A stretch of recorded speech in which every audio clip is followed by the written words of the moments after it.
예, 막대한 돈을 만질 수도 있지만 군사 비밀이란 장막에 가려 비리가 외부로 잘 드러나지 않는 직업이 있습니다. 바로 무기중개상인데요. 무기중개상 1세대로 업계에서는 거물로 알려진 이규태 일광그룹 회장에 대한 구속영장이 청구됐습니다.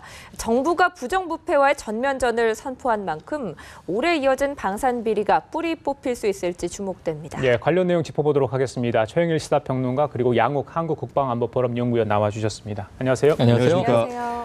자, 먼저 본격 질문에 앞서 방금 저희들이 전해드렸는데 양욱 의원 나오셨으니까 여쭤보겠습니다. 북한이 어제 지대공 미사일 7발을 동해로 발사했다고 합니다.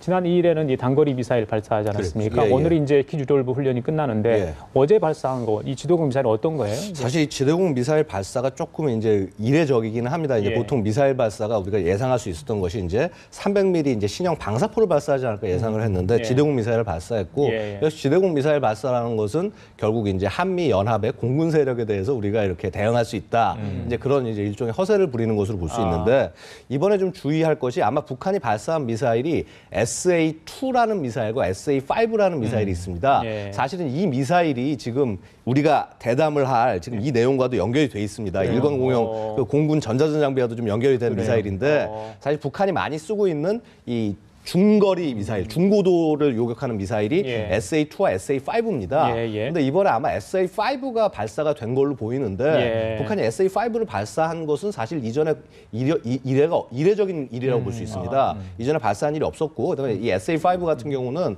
사거리가 거의 300km에 이르고 고도가 40km에 이르는 북한이 가진 가장 긴 대공 미사일이라고 할 수 있습니다. 그런데 이제 이게 뒤에 얘기가 어떻게 연결이 되냐면은 사실 이 SA-2나 SA-5에 대해서 우리 공군이 훈련을 열심히 연습을 해야 되는데 지금 우리 공군이 도입한 일광을 통해서 도입한 장비에 그 부분이 빠져 있다는 것이 좀 문제가 되는 것이거든요. 그래서 얘기 연결이 좀 자연스럽게 되는데 자세한 얘기는 또 대담을 통해서 말씀드리도록 하겠습니다.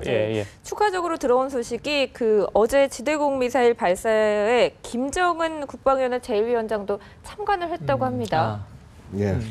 네, 이게 이례적인 일인가요? 아니면 어떤 의도로 이렇게 참관을 한 걸까요? 글쎄요, 뭐 이례적인 일이라기보다는 결국은 이제 이렇게 직접 참관을 했다라고 하는 것은 결국 그만큼 여기에 정치적인 의미를 두겠다라는 얘기입니다. 결국은 이 김정은이 이렇게 직접 자기가 이런 미사일 발사에 나갔다라고 하는 것은 결국 이런 어떤 미사일 발사가 굉장히 이전에 발사가 된 사례가 없거나 혹은 자신이 그 발사를 강조하기 위해서 그러니까 결국은 이렇게 나와서 그렇게 김정은이 나왔다는 얘기는 결국 노동신문 1면에 나온다는 얘기가 되는 것이거든요. 그런 어떤 정치적인 메시지를 보내는 것이 아닌가 이런 생각이 듭니다. 그래요. 그래서 새로운 미사일일 수 있다. 아까 말씀하셨던 SA-5 그럴 수도 있겠네요. 알겠습니다. 저희들이 본격적으로 얘기 좀 나눠볼까요? 자, 최 평론가님. 이규태 일광그룹 회장 지금 영장이 청구가 됐는데 뭐 구속영장 발부 여부 조만간 결정이 날 것 같습니다. 이 회장 구체적으로 어떤 혐의를 받고 있는 겁니까? 그러니까 이제 뭐 불검 로비스트 이렇게 유명한데요. 2009년에 이미 한번 이제 실형을 받을 뻔한 적이 있죠. 징역은 이제 3년 떨어졌습니다만 집행유예 4년으로 일단 형을 살진 않았는데요. 그러니까 이미 이제 전과가 있는 무기 거래상인데 이번의 경우에는 거의 뭐 국가에서 도입하는 1,300억 원대 터키의 하벨산사로부터 도입하는 이제 EWTS라고 하는 장비인데 그 장비를 도입하는 과정에서 굉장히 가격을 부풀려서 거의 한 뭐 500여억 원에서 많게는 900억 원까지의 비자금을 조성한 혐의를 받고 있어서 이 범죄의 내용은 명확하게 배임 및 횡령입니다. 그런데 이제 그제 오전에 속보가 전해지기를 일광공영을 전격 압수수색하고 있다. 일반인들이 잘 모르는 업체예요. 그리고 이제 오후가 들어와서 자택에서 이규태 회장을 전격 체포했다. 이게 뭔가 했는데 의외로 막대한 지금 이 비자금을 빼돌린 이게 리베이트성 자금도 있고요. 뭐 커미션이라고 우리가 부르기도 하는데 이걸 혼자 다 착복했을 가능성은 낮고 그렇다면 정관계 로비로 들어간 것이 아니겠는가. 근데 이어서 어제 오전 10시에 이완구 총리의 부정부패 척결에 대한 선언이 있으면서 그 담화문의 주 내용이 방산비리로 우선 시작될 것이다. 그리고 또 오늘 아침에도 포스코 건설이 압수수색 당하고 있어요. 해외 자원 비리에 대한 어떤 또 이 사정 전국이 벌어지는 게 아닌가.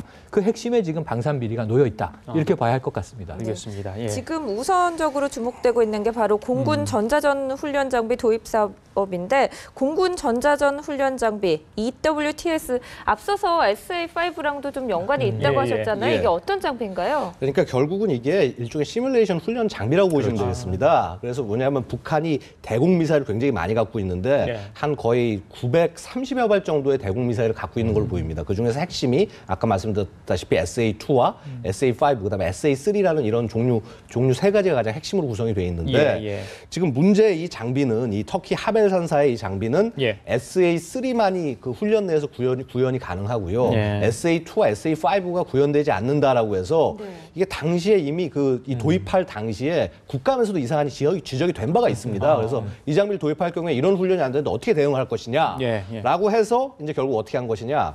이 도입하는 이 일광이 이제 그 일광과 SK CNC라는 회사 두 군데가 이제 같이 도입을 한 건데, 그 컨소시엄에서 도입을 한 건데 이 부분을 갖다가 뭐 일광 이제 개발을 하겠다라고 얘기를 한 것이고, 실제 개발을 하기로 한 것이 일광의 계열사인 일진 하이테크라는 회사인데 이 회사에서 실제로 한 것이 아무것도 없다라는 것입니다. 결국 이제 그래서 문제가 된 것이고 더 큰 문제는 뭐냐 하면은 이 장비가 2012년 6월에 국내에서 이제 이제 장비가 완성이 됐다라고 해서 일종의 그 개소식 같은 걸 했습니다. 하벨산에 무슨 사장도 오고 공군 참모총장과 같이 사진도 찍고 그랬는데 당시 개관할 당시에 이 훈련 장비가 가동이 안 되는 상태였다라고 합니다. 그러니까 이미 원래는 5월에 이제 개관을 하기로 했었는데 그 장비가 제대로 작동이 되지 않아서 한 달을 미룬 거였고 미뤘음에도 불구하고 장비가 제대로 작동하지 않았다. 결국에 이제 그것은 뭐 일단 하벨산사 측에서는 이제 우리는 다 이렇게 제대로 했는데 중간에 설치를 하고 이렇게 보수를 해야 될 한국 측에서 일을 제대로 못한 것이다 하면서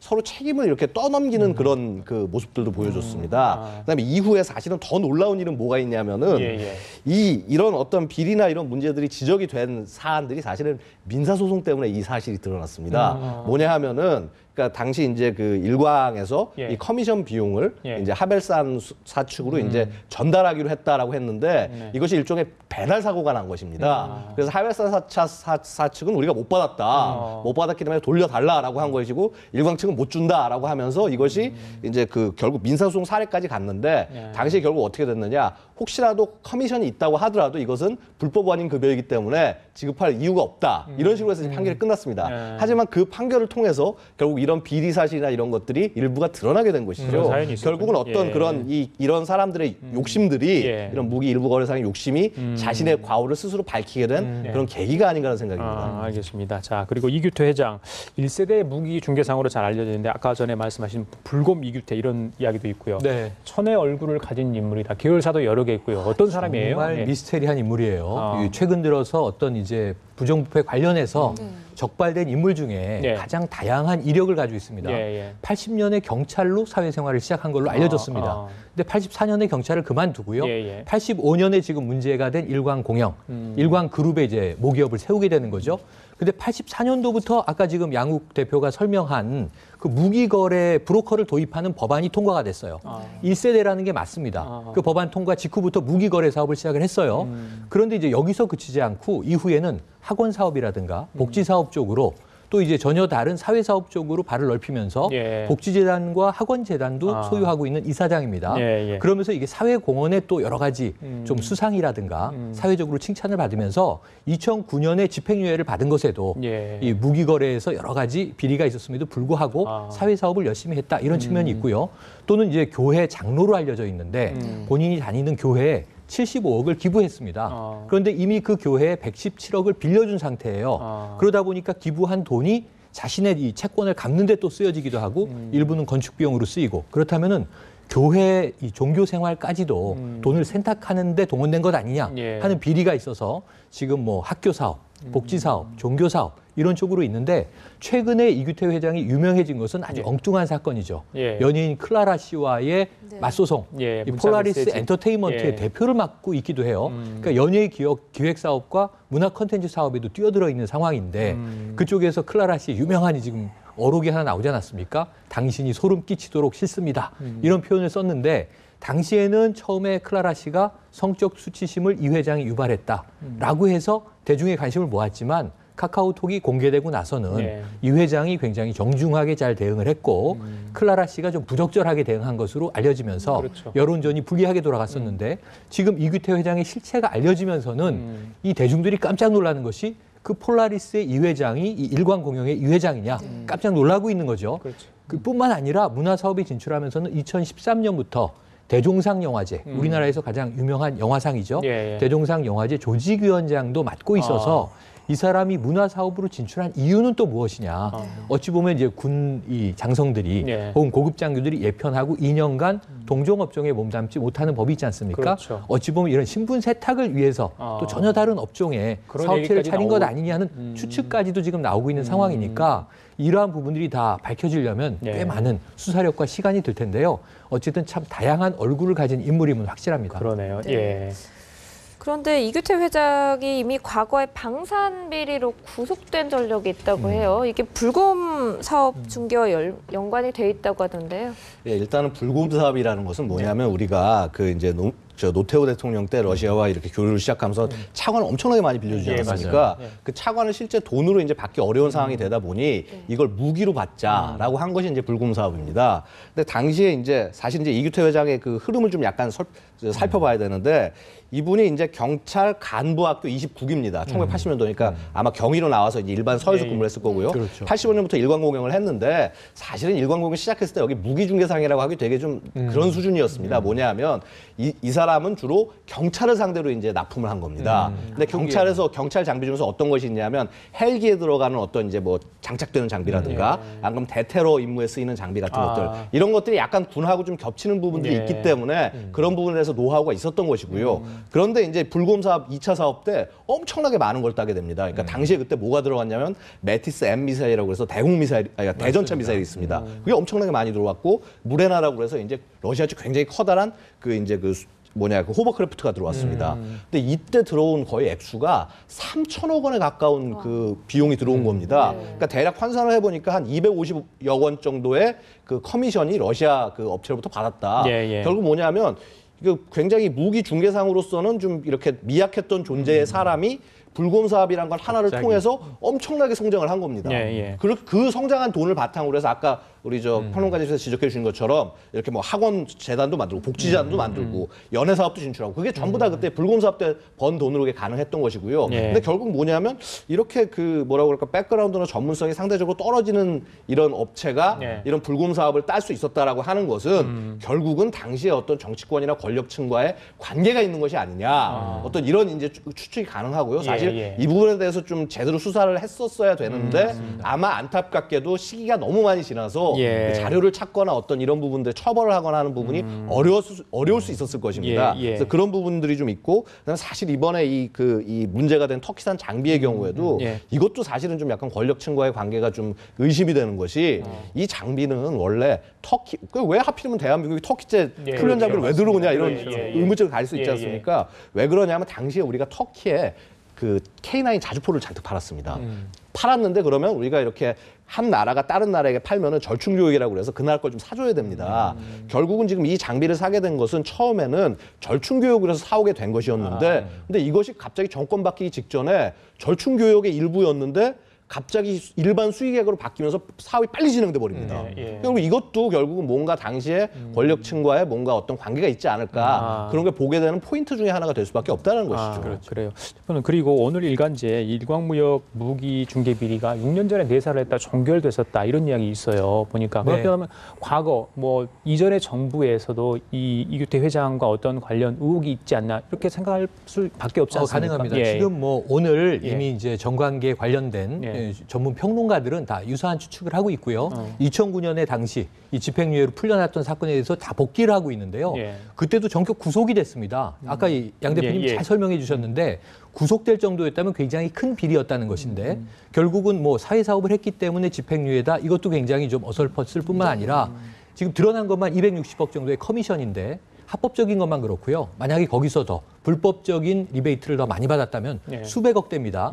일광공영 초기에는 매출은 3억밖에 안 되는 회사예요. 그러니까 과연 어떤 정경 유착이기에 이 정도 이 수천억의 매출, 수백억의 이 수익을 낼 수 있는 사업을 밀어줬을까? 그러면 굉장히 많은 커넥션이 있었을 거 아닙니까? 그 부분에 대한 수사가 당시에 누군가의 이 외압과 혹은 지시에 의해서 중단됐던 정황이 있다. 이런 이야기가 지금 흘러나오고 있단 말이에요. 그렇다면 아까 말씀하신 대로 권력 유착 관계가 분명히 있을 가능성이 높은 사건이고 이번 경우에는 이제 2011년 이후 사건이니까 그 부분에 대해서도 과연 제대로 조사가 될 수 있겠는가 하는 예. 대목에서 예. 일광공영 이규태 회장 이름이 나오자마자 다음 날 예. 이완구 총리가 예. 부정부패 척결을 들고 나온 이유는 예. 이 부분에 이미 수많은 정관계, 뭐 여야를 막론해서 예. 많은 사람들이 연루돼 있을 가능성이 높다라고 하는 것을 암시하고 있다라고 이제 예. 예측이 되고요. 그렇기 때문에 정치권에서는 지금 사정정국 아니냐, 예. 굉장히 이제 몸을 지금 떨고 있는 분들도 계실 거고, 혹은 이것에 어떻게 좀 저항을 해야 될까? 예. 2009년처럼 피해갈 수는 없을 것이다. 예. 그것이 박근혜 정부에서 이번에는 거의 반드시 이 방산비리에 대해서는 예. 지난해 대통령은 뭐라고 언급을 하셨냐면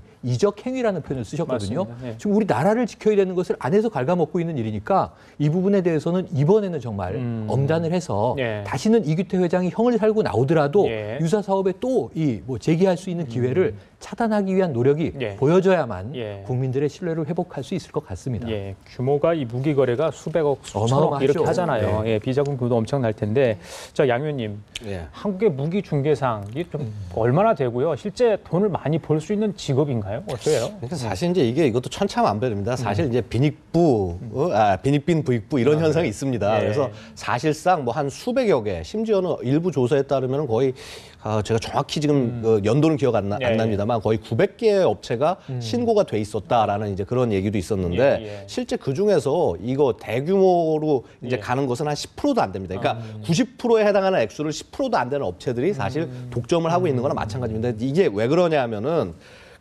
사실은 우리가 해외에서 무기를 도입을 할 때는 예. 굉장히 좀 국내 개발이 좀 어렵거나 국내에 잘 없는 것들을 도입하게 됩니다. 예. 그러다 보면 굉장히 고가의 무기 체계를 도입할 수밖에 없는 것이고요. 예. 그러니까 예를 들어서 우리 지금 기억이 하시겠지만은 F-15K를 처음에 60대를 도입을 했을 때 그때 아마 5조 8천억인가 액수가 그랬을 겁니다.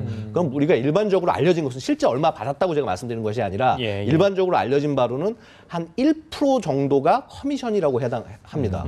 그럼 이 1%의 커미션을 그럼 그 누군가 이런 업체가 먹었다는 얘기인데 죄송합니다. 그래요. 표현이 예. 그래서 업체가 이제 그거를 받았다는 얘기인데 그러면 한 거의 500억 이상의 돈이 그러니까 물론 이제 이렇게 하면은 중개업체가 딱 한 군데뿐만이 아닙니다. 예. 또 예를 들어서 한 네다섯 군데가 될 되죠. 수도 있고 하면은 근데 그런 데서 예를 들어서 100억씩 가져갔다라고 하더라도 이것은 엄청난 액수일 수밖에 없는 것이거든요. 근데 하지만은 이렇게 사업이 진행되기 위해서는 굉장히 많은 노력과 인내심이 필요합니다. 무슨 말인고 하니 이 사업이 예를 들어서 FX 사업 같은 경우 말씀드렸던 F-15K 사업은 처음에 96년도에 사업을 시작하겠다라고 얘기를 했었는데 그게 이미 뭐 7년 8년 걸린 것이고 사실은 이제 그것을 기획하는 것은 이미 기획하는 단계까지 생각하면 거의 20년 이상 걸린 사업입니다. 그렇다 보면 누군가는 계속 매년 몇 억씩의 돈을 계속 투자해 가면서 그런 식으로 이제 이 사업을 끌어갈 수밖에 없는 것이고 결국은 이것은 굉장히 돈이 많은 자본가가 아니면은 할 수 없는 일이다.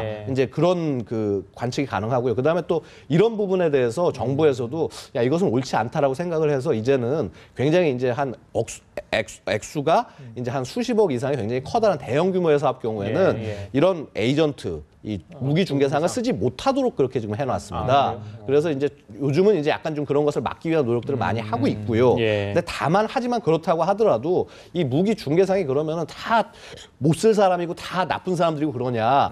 반드시 그렇진 않습니다. 왜냐하면 이분들도 중간에 역할이 분명히 있습니다. 왜냐하면 우리 군에서 필요한 장비가 뭔지 잘 판단을 하고 그다음에 중개를 해주는 이런 역할, 소위 브로커의 역할인데 우리가 브로커가 없다라고 생각을 하면 세상은 좀 혼란스러울 것입니다. 마찬가지로 우리 하다못해 부동산 거래하는데 이렇게 중개하시는 분 없으면 힘들지 않습니까? 마찬가지로 그래서 이런 브로커들의 필요성은 여전히 있는 것인데 다만 이런 부분에 있어서 어떻게 합법적으로 제지를 할 거냐. 그다음에 이 암흑에 있는 부분들, 군사기밀이라는 그림 속에서 암흑에 있는 부분들을 좀 이렇게 공식적으로 끌어내놓고 잘 보이는 데서 관리할 이럴 필요가 있지 않나. 이런 게 이 사건의 교훈이 아닌가 싶습니다. 그러네요. 아마도 또 무기 중개하면 과거에 그 무기 로비스트였던 린다김 많이들 기억을 하실 것 가장 많이 같습니다. 떠올리시죠. 그 당시에 뭐 이양호 국방장관과 주고받은 편지가 세간에 화제가 되기도 했고요.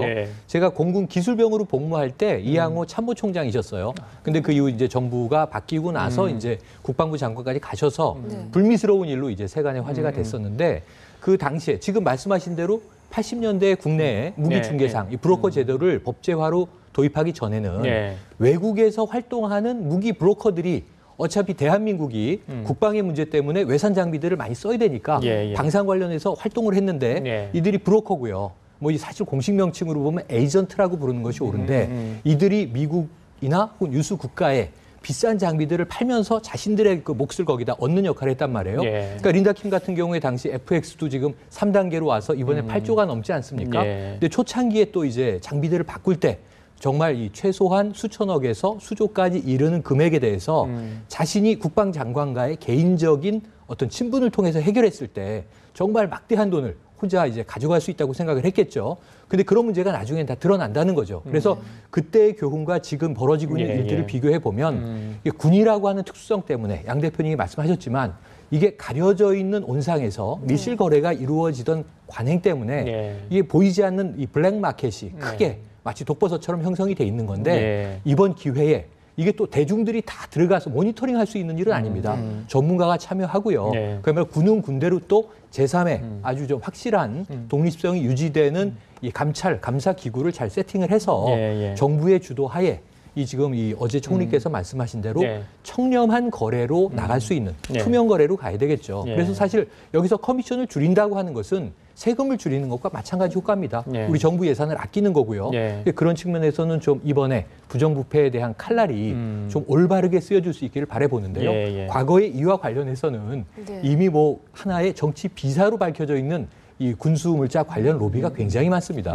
저도 뭐 한번 이 직접 육성으로 들은 적도 있는데요. 또 우리나라 무기를 이제 중동 국가에 수출하려고 하는 노력들이 50 때 많이 있어 왔죠. 근데 이것은 또 이제 소파라고 하는 한미 군사 협정 때문에 우리나라 무기를 또 함부로 해외 수출할 수 없었던 또 좀 이 부적절한 문제들 이런 것들에 대해서는 우리가 좀 두고두고 한번 이런 사건이 벌어졌을 때 이규태 회장에 대한 관심만으로 꺼지면 안 되고요. 체계적으로 우리가 개선해 나갈 수 있는 방법들을 다각도로 모색할 필요가 있는 그런 영역의 사건이 되겠습니다. 알겠습니다. 검찰의 수사, 군과 정치권으로 향할지 뭐 로비 수사 여부 좀 지켜봐야 될 것 같은데 이 이태규 회장의 입에서 어떤 얘기가 나올지 아주 중요하죠. 좀 지켜봐야 아마 되지 또 않을까. 향후에 이태규 리스트가 등장하게 되지 않을까 우려되는 사항입니다. 알겠습니다. 자, 지금까지 최영일 시사평론가 그리고 양욱 한국국방안보포럼 연구위원이었습니다. 두 분 감사합니다. 고맙습니다. 고맙습니다.